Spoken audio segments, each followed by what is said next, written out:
Considerando todas las cosas que han estado pasando durante estas ah, 2 últimas semanas, am, obviamente que la escritura no se queda afuera absolutamente de las cosas que Satanás intenta golpearnos o dirigirnos. Acompáñenme en Lucas capítulo 13.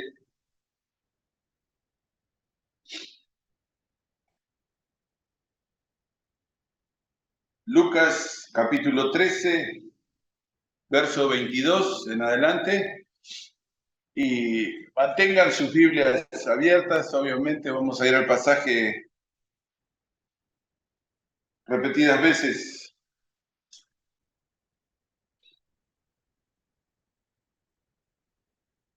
Dice la palabra del Señor, Lucas 13, 22. Pasaba Jesús por ciudades y aldeas, enseñando y encaminándose a Jerusalén. Y alguien le dijo, Señor, ¿son pocos los que se salvan? Y él le dijo,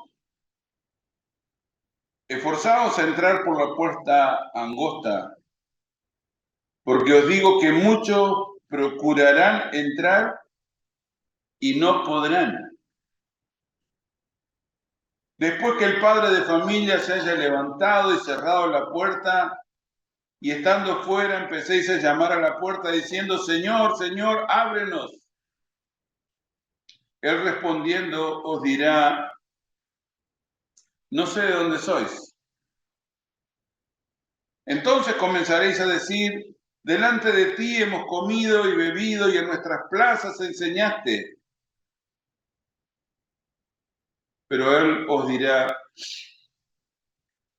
os digo que no sé de dónde sois.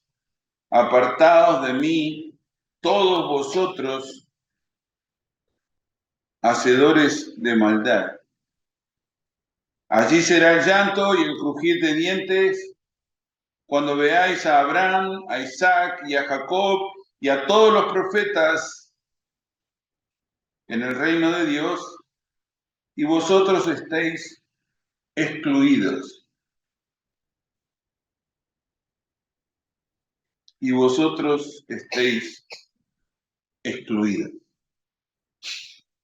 Nuevamente, como hemos hecho durante ya mucho tiempo, espero que podamos entender esta realidad. Para entender un mensaje, primero necesito marcar el contorno, el territorio del mensaje. Todo mensaje tiene un territorio que guarda y que no se puede simplemente cambiar o estirar o achicar los límites según se me antoje. Por eso el Espíritu Santo ha sido tan preciso que cuando el Señor va a emitir una palabra o darnos una verdad para conocer, lo primero que hace es establecer el perímetro. O sea, pone el alambrado alrededor en el terreno preciso donde él intenta decir una verdad. Bueno, estaba pasando por ciudades y aldeas, pasando por ciudades y aldeas, enseñando y encaminándose a Jerusalén. ¿Es necesario entender eso? Porque Jesús no se quedó en esos lugares intentando o proponiendo una escuela, un modelo de escuela, un lugar donde la enseñanza continuaría y se esperaría la reacción de sus discípulos. No es el caso. Lucas, como buen cronista, nos deja saber que estaba pasando solamente. Algunos podrían decir que, bueno, entonces son verdades sin importancia. No, no son verdades sin importancia. Como estaba pasando, sucede completamente al contrario, son verdades completas. Porque la enseñanza de Jesús jamás puede tacharse de incompleta. Por lo tanto, cuando vamos y entendemos el contorno de esta verdad, obviamente que estamos ante un momento donde Dios establece una verdad de manera entera. No la va a repetir, no la va a desmenuzar, solamente la va a entregar completa. Por eso es tan importante que estaba pasando. No repetiría esta enseñanza otra vez, camino a Jerusalén.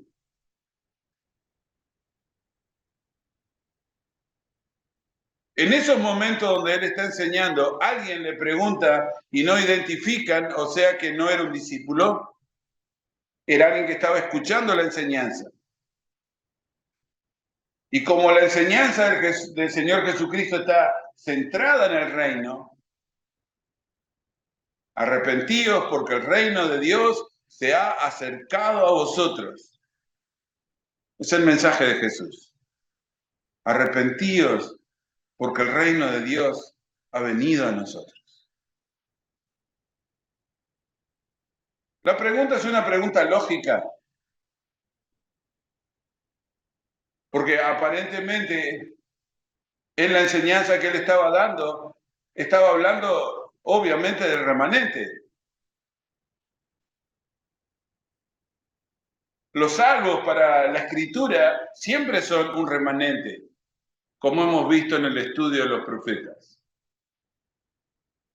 No es algo nuevo en Jesús este concepto. El concepto del remanente está en todos los profetas. Todos los profetas anuncian que los salvos son un remanente. Si Israel fuere como las estrellas de los cielos y la arena del mar, solamente un remanente será salvo, denuncia el Espíritu Santo a través del profeta Isaías. Pero lo que nos tiene a nosotros, la pregunta, ¿son pocos los que se salvan? Jesús dice, te voy a responder la pregunta. Jesús no deja ninguna interrogante sin responder. ¿Cuál interrogante tenés? Porque el Señor Jesucristo tiene una respuesta para vos. ¿Cuál es la pregunta que tenés? El Evangelio tiene la respuesta. En este caso, sobre si son pocos, son muchos los salvos. A lo que el Señor Jesús contesta con una exigencia. La salvación está descansando sobre una exigencia. Y el término que el Señor Jesucristo usa es muy complicado. Verso 24 dice, esforzaos.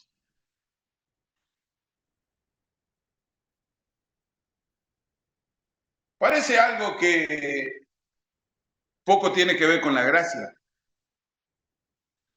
Y quizás sea la parte más complicada de la doctrina, porque parece que estamos hablando de cosas que se contradicen. No es que la salvación es un evento que ocurre en la gracia.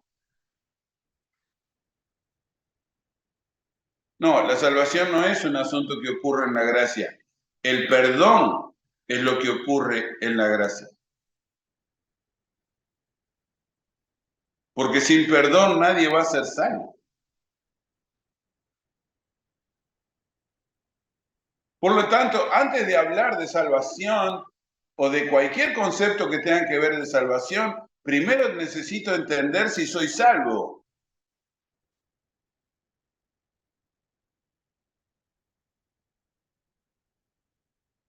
Porque el perdón llega por creer en la obra de Jesucristo. Todo aquel que en él cree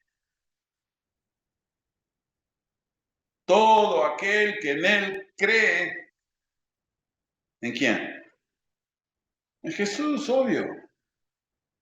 ¿Pero qué parte de Jesús? En la obra de la cruz. No está hablando de creer en sus milagros, de creer si él estuvo en la tierra o no estuvo en la tierra, si es razonable que estuvo o no en la tierra. Es interesante cómo ocurre esto, ¿no? Porque a cualquiera de ustedes yo le pregunto si conocen el nombre de Julio César. ¿Cuál? ¿El emperador? Sí, sí, obvio, Julio César, el emperador romano.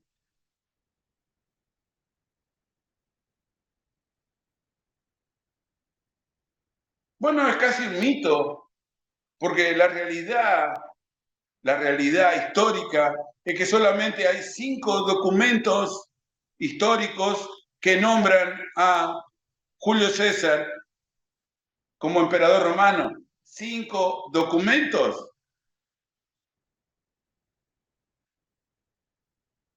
Y nosotros creemos en Julio César, no sé, quizás por las películas o lo que sea, que hablamos de Julio César como inmediatamente viene a nuestra mente, wow, el emperador romano. Pero hay 5 documentos que hablan históricamente de alguien llamado Julio César.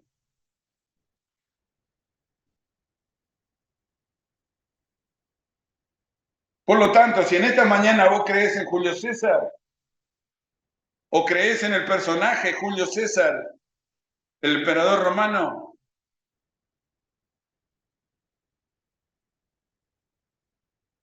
solamente tenés 5 lugares donde irlo a buscar históricamente. Ahora, esto es bien extraño, hermanos, porque los registros no bíblicos de alguien llamado Jesús, que vivió bajo el imperio romano, murió bajo su poder y resucitó, son 39 documentos no bíblicos que hablan de este evento. 39 no bíblicos, registros históricos.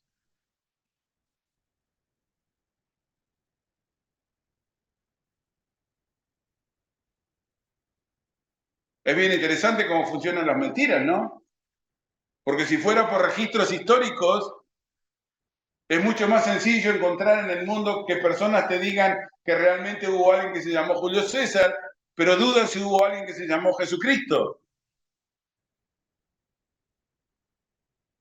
Ni siquiera son coherentes con los documentos históricos, ni con los registros. Es 39 contra 5.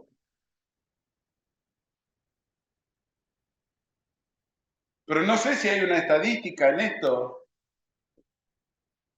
Pero es muy sencillo como ocurre en nuestra mente. Es muy rápido para nosotros decidir que hubo un emperador romano llamado Julio César.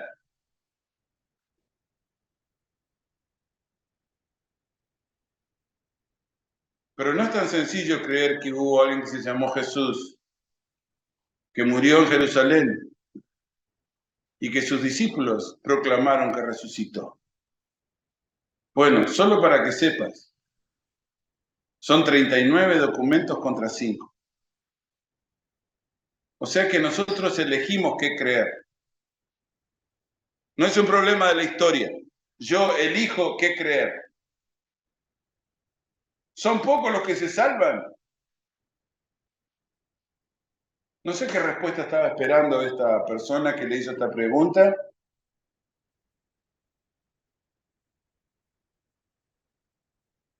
Pero la contestación del Señor Jesucristo es obviamente algo que nos lleva a los registros de un evento. Porque Él dice, esforzaos a entrar por la puerta angosta.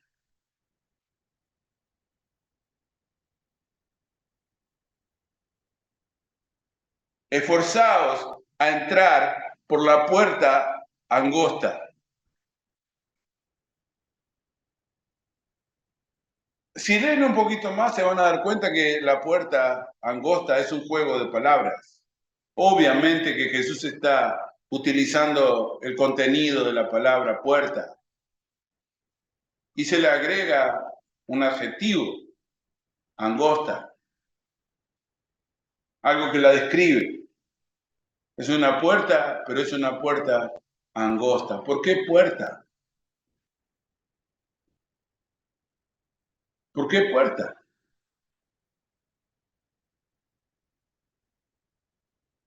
Porque la palabra puerta tiene un contenido bien profundo. La palabra puerta es la figura hebrea del término entendimiento, razón, pensamientos.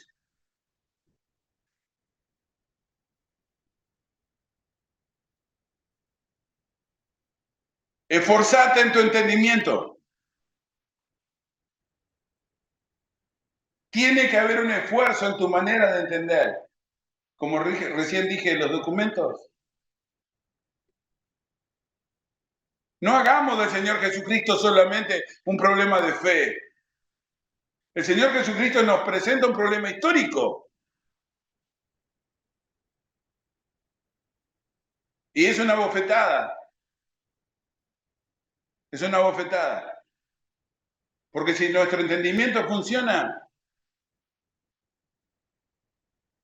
hay 39 registros históricos que hablan de la presencia de un hombre llamado Jesucristo que fue crucificado, sepultado y resucitado. Los 39 dan testimonio de eso. Son históricos, no tienen nada que ver con la Biblia, no es el Evangelio, ni son evangelios apócrifos, son documentos de la época.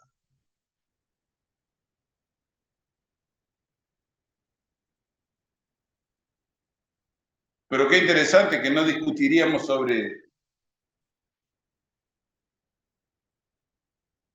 un emperador romano. Me parece como que es una estupidez. No discutimos sobre Julio César, pero sí discutimos sobre la autenticidad de Jesús. Quizás no nos estamos esforzando debidamente.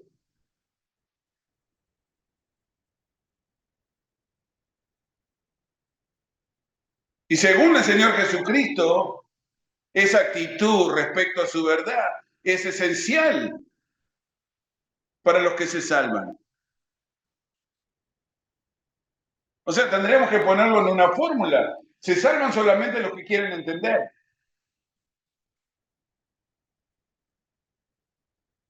Algunas personas van a decir que eso contradice la doctrina. No, no contradice la doctrina. Porque lo que hace la gracia es concedernos el perdón, que es el mecanismo esencial para ser salvos. ¿Ustedes piensan que alguien se va a salvar sin ser perdonado? No sé. Piensen 2 segundos, razonen, esfuércense.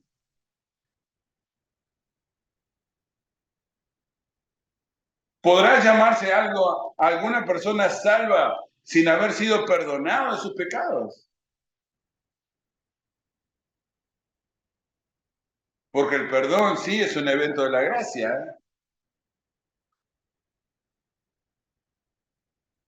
Y la denuncia de la Escritura es que por gracia somos salvos. Por la gracia de Dios sos lo que sos. ¿Por qué el Señor Jesucristo ante la pregunta de quién se va a salvar usa el término esforzados a entrar por la puerta angosta? Mm, qué raro,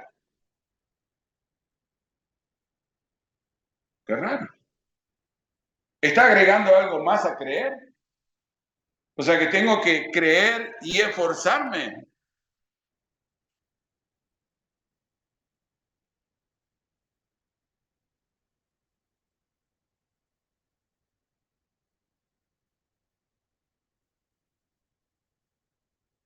El Señor no está contradiciendo los términos de la doctrina.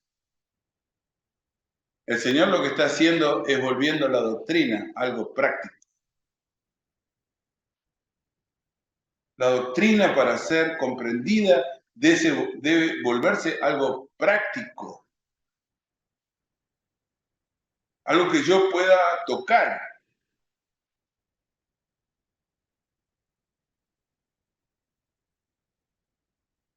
Qué triste es cuando las puertas están cerradas, ¿no? Usamos puertas cerradas cuando las oportunidades no llegan. Nuestra mente inmediatamente pone en su cabeza una puerta, se cerró esta puerta. Iba a estudiar tal cosa, pero no salió, esa puerta se cerró. Iba a hacer determinado asunto, determinado negocio, pero esa puerta se cerró.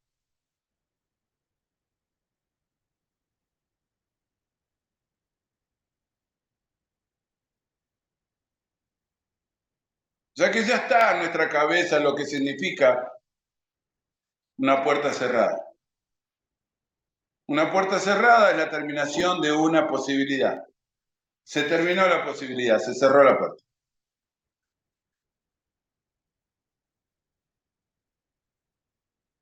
Señor, ¿son pocos los que se salvan? Jesús dice, déjame explicarte. No te voy a dar un número, te voy a dar una actitud.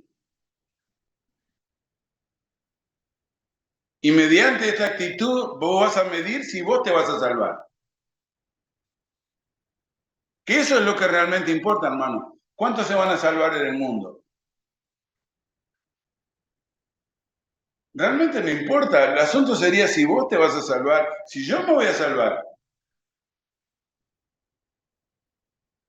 O solamente, como dicen los testigos de Jehová, 144.000, esas idioteces no tienen límites, pero ellos tienen hasta un número, totalmente afuera del contexto de Apocalipsis, pero tienen el número.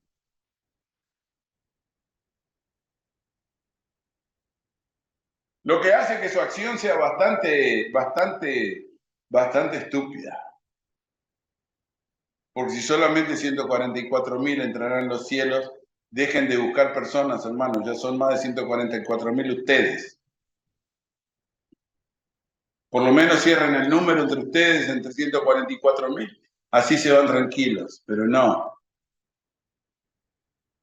La idiotez del pecado es bastante grave. Jesús no da un número, obviamente que Jesús no da un número. Jesús da una actitud para ver si esa actitud coincide con la tuya. Para saber si esa actitud coincide con la mía.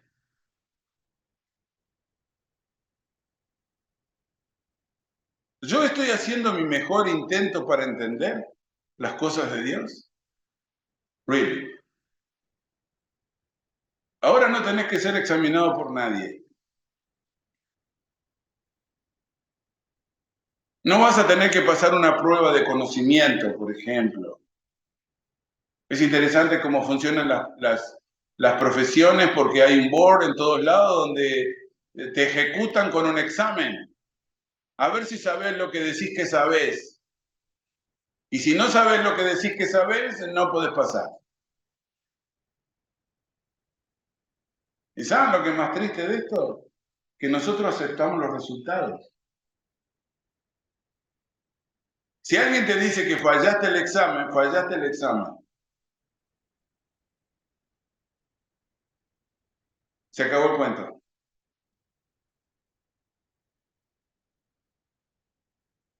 No solamente debes saber lo que sabes, sino que tenés que probar lo que sabes.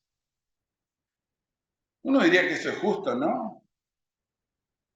Pero este no es el caso. Jesús no es un examinador. Jesús es nuestro Salvador. No es nuestro examinador. Por lo tanto, en esta mañana yo no necesito probarle a nadie si sé lo que sé. Carlos, ¿sabes lo que sabes? o te lo estás inventando por el camino?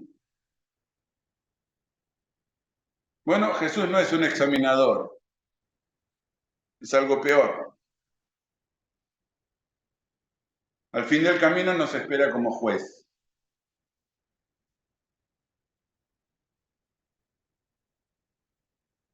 Pero la respuesta a esta pregunta, la respuesta a la pregunta si son pocos los que se salvan, tienen que ver con la actitud que vos tenés respecto de las cosas de Dios.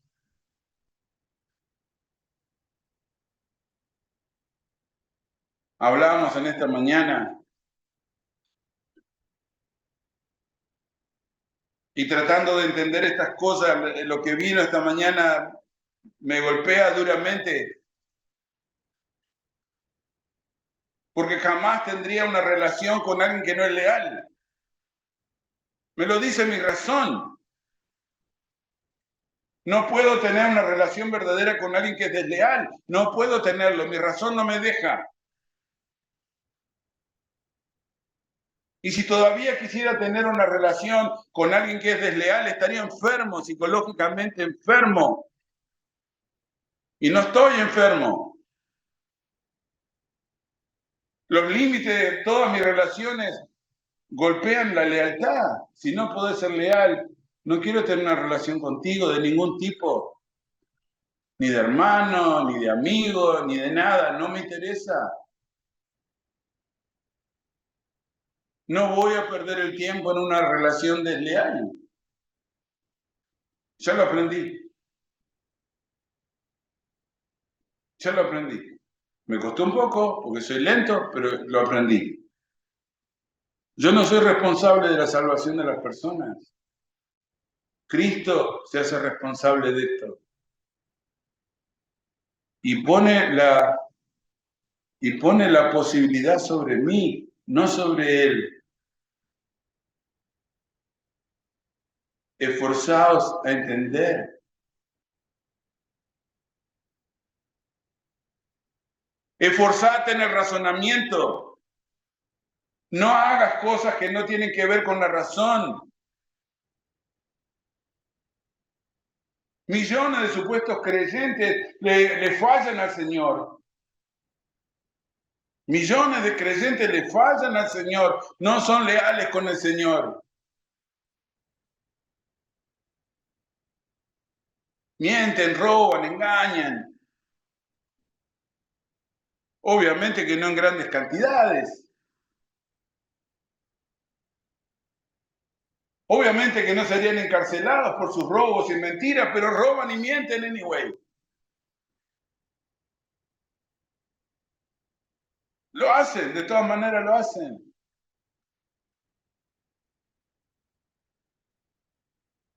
Miran las esposas de sus hermanos,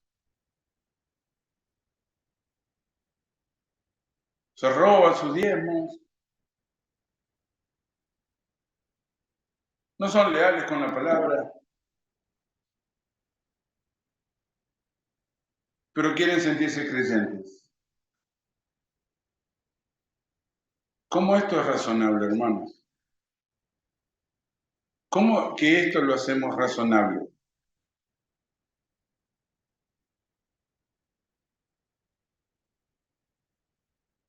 ¿Cómo es que esto lo hacemos razonable?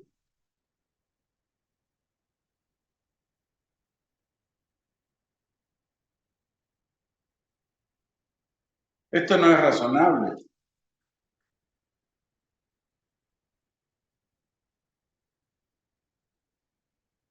Muchos procurarán entrar y no podrán. Porque esta puerta angosta se abre solo por la razón. Y la razón exige un esfuerzo. La razón exige un esfuerzo físico, emocional, mental,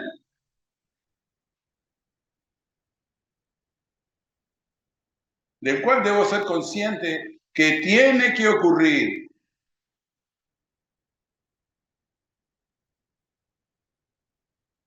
¿Cuánto tiempo das en la lectura de la palabra? No voy a hablar mañana del estudio, voy a hablar de la lectura. ¿Cuánto de tu tiempo, este tiempo, el de reloj, cuánto de tu tiempo apartás para la lectura de la palabra?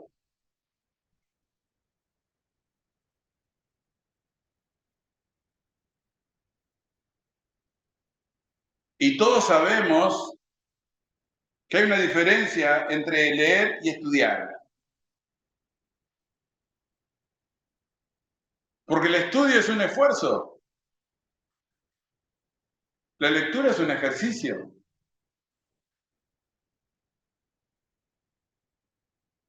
Yo puedo leer horas de abogacía sin entender nada. Puedo leer horas de ingeniería sin entender absolutamente nada de lo que leí. Porque leer y estudiar son cosas diferentes. Y acá el término que se está haciendo puesto delante de nosotros es esforzados.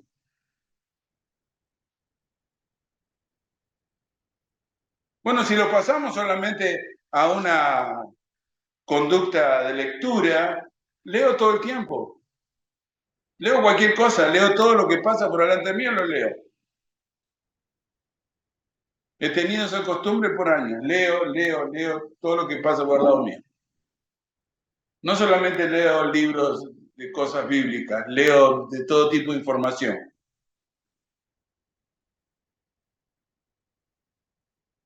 Siempre me gustó leer cosas que me informan. Mecánica, astronomía, no sé, de lo que sea, me gusta leerlo.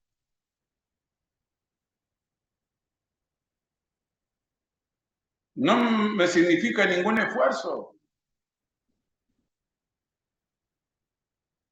porque la lectura es una mecánica. Para el estudio es otra historia, totalmente otra historia. Les he dicho muchísimas veces a todos, la escritura necesita ser memorizada. No lean por leer, memoricen. Así como un abogado memoriza sus términos, como un médico memoriza sus términos, como un ingeniero memoriza sus ecuaciones. Necesita memorizarlas, no alcanza con leerlas. Porque eso prueba si lo sabes o no lo sabes. Es tan obvio que duele. Es tan obvio que duele. Las personas leen la escritura sin memorizar. No, tenés que memorizar cosas. Tenés que. ¿Por qué? Porque lo dice Jesús. ¿Qué tal eso? Señor, ¿son pocos los que se salvan? Ah, déjame explicarte. Eso tiene una actitud de por medio. Es un problema de la gracia. La gracia ya está. La gracia ya fue ofrecida. Es el sacrificio de Cristo. La gracia viene de parte de Dios y está funcionando. Y va a funcionar hasta el último día de vida en la tierra. Hasta el último día de vida en la tierra, la gracia del Señor va a funcionar. La pregunta es, ¿la querés? No si hay. La pregunta es, ¿te vas a esforzar?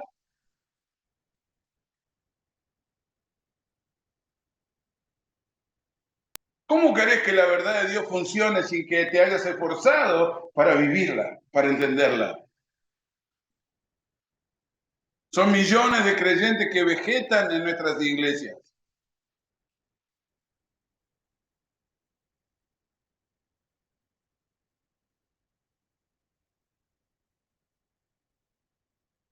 No quiero que el Señor al fin de mi vida me diga dónde puse todo lo que enseñé,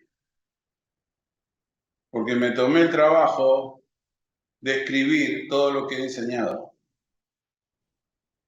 No ha sido fácil. Son horas y horas y horas y horas.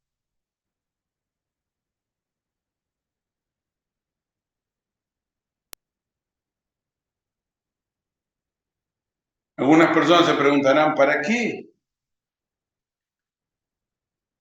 ¿Para qué? Bueno, yo hice mi parte. Les he dicho a todas las personas que han estado bajo mi enseñanza, te dejé por escrito lo que creo. Si tenés algún problema con lo que estoy diciendo, lo puse por escrito.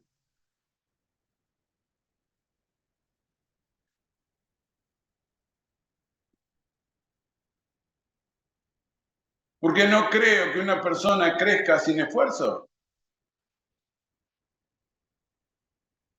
Les he pedido repetidamente, hermanos, lean el material. Hay vida puesta en eso. Hay mucha vida, mucho tiempo.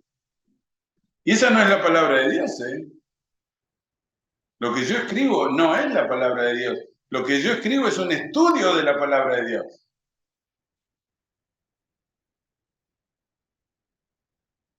Pero la mayoría de los creyentes ni siquiera tienen tiempo para la palabra del Señor. ¿Cómo tendrían tiempo para las cosas que yo escribo?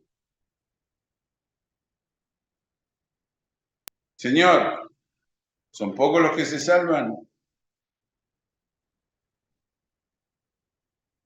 Esforzaos a entrar por la puerta angosta, porque os digo que muchos procurarán entrar. ¿Vieron la sentencia de Jesús, no? Muchos procurarán entrar. Procurar no es esforzarse. Procurar es intentar.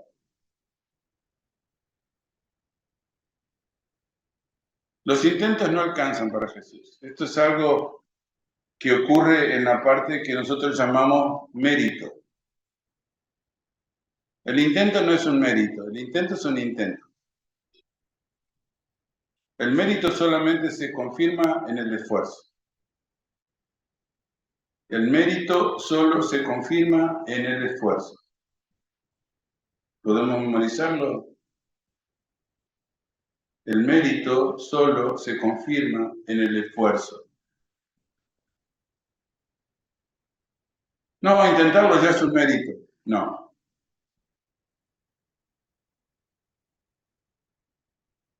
Puedo intentar dar un examen de abogacía, puedo intentar dar un examen de ingeniería, puedo intentarlo. Cualquiera puede intentar. Acá no se trata de intentar. Acá no se trata de procurar. Acá se trata de estar seguro de lo que sabemos. E ir conscientemente al examen sabiendo que sé lo que hay que hacer.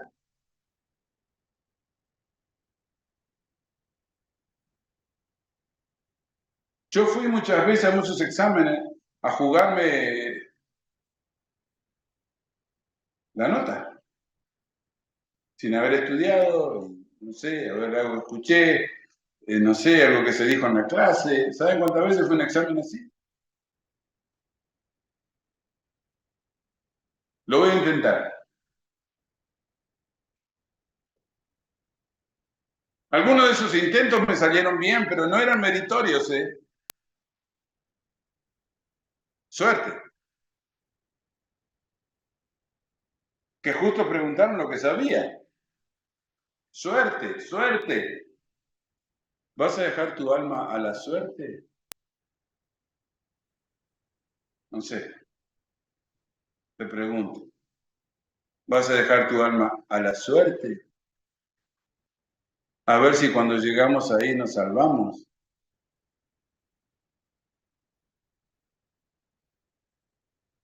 Procurar no es una buena palabra, según Jesús, porque dice que procurarán entrar, pero tiene una sentencia. Tal vez pase. Verso 24. Tal vez pasen. Léelo por vos mismo, verso 24.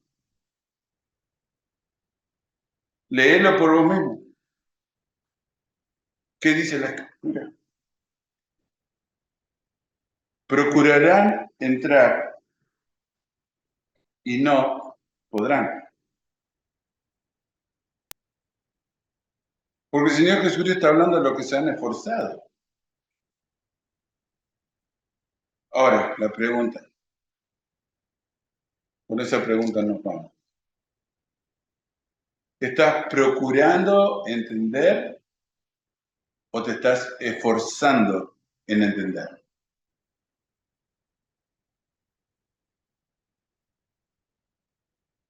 Porque son cosas completamente diferentes.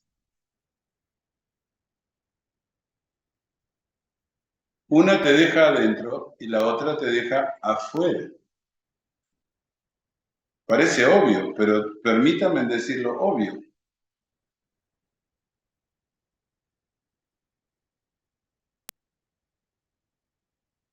Parece obvio que los que intentan no llegan, solo llegan los que se esfuerzan.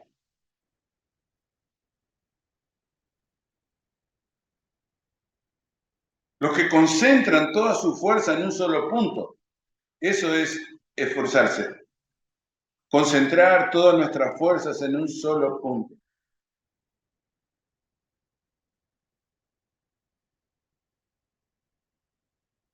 Solo llegan los que concentran toda su fuerza en un solo punto.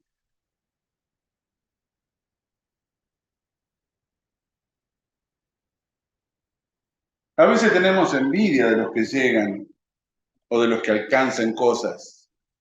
Pero ¿saben cuál es nuestra envidia? No sé si envidia califica a todos, pero tómenlo por el lado amable. La envidia que nos producen los que llegan es que ellos se esforzaron y nosotros no. Entonces quedamos mirando de lejos algo que nos gustaría haber hecho nosotros.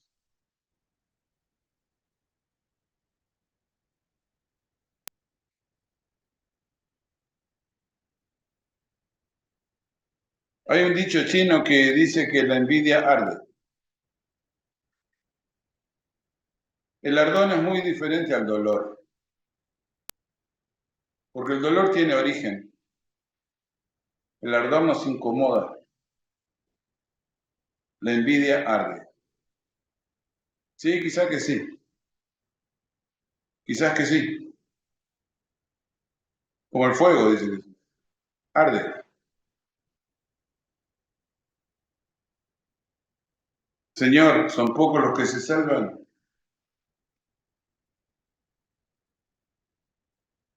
El rostro del Señor Jesucristo hacia la persona que le preguntó eso es, ¿estás procurando o te estás esforzando?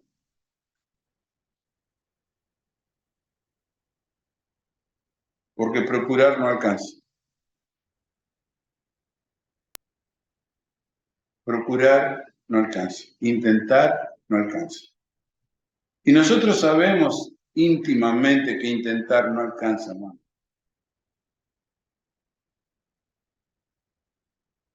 Intentar tiene que ver con la suerte.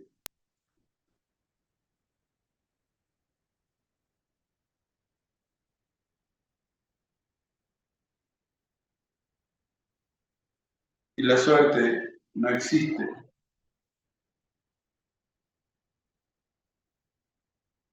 Intentar tiene que ver con la suerte.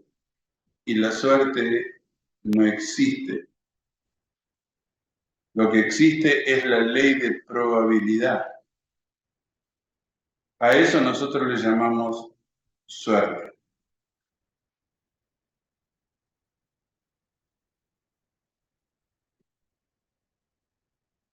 La ley de probabilidad es matemática. Yo sé que le queremos decir suerte, pero no es suerte. Es una ley de probabilidad.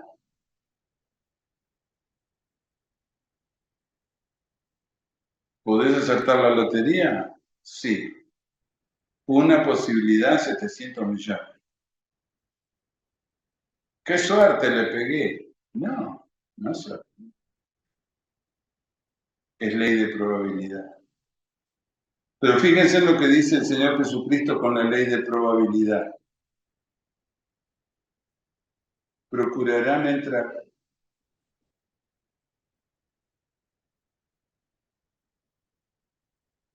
y no podrán. Fueron al casino y perdieron. Eso fue lo que pasó. Probaron suerte.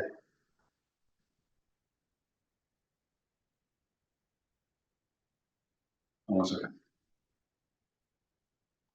Padre, te rogamos en esta mañana que nos permitas un entendimiento que funcione, por sobre todas las cosas, que nuestro entendimiento esté funcionando.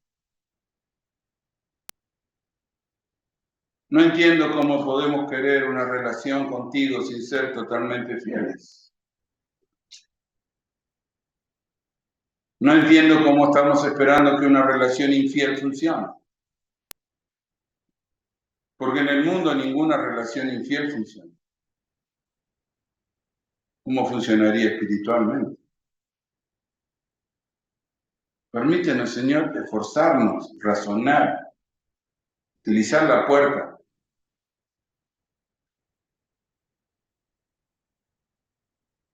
Padre, que tu palabra nos permita despertarnos, totalmente despertarnos.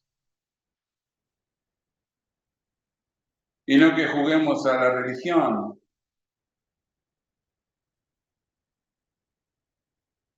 Permítenos entender, Señor, que se puede ir nuestra vida en nuestra negligencia. Que millones de personas perderán sus vidas por negligencia. No por posibilidad, por negligencia.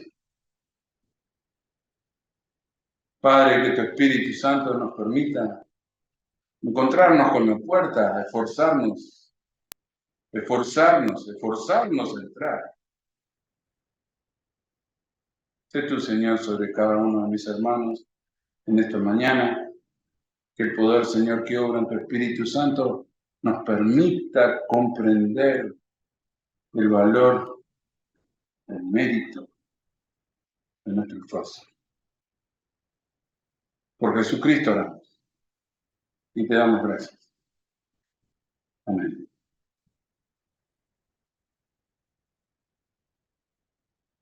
Dios les bendiga, hermanos. Si Dios nos da vida, terminamos el día del Señor en su casa.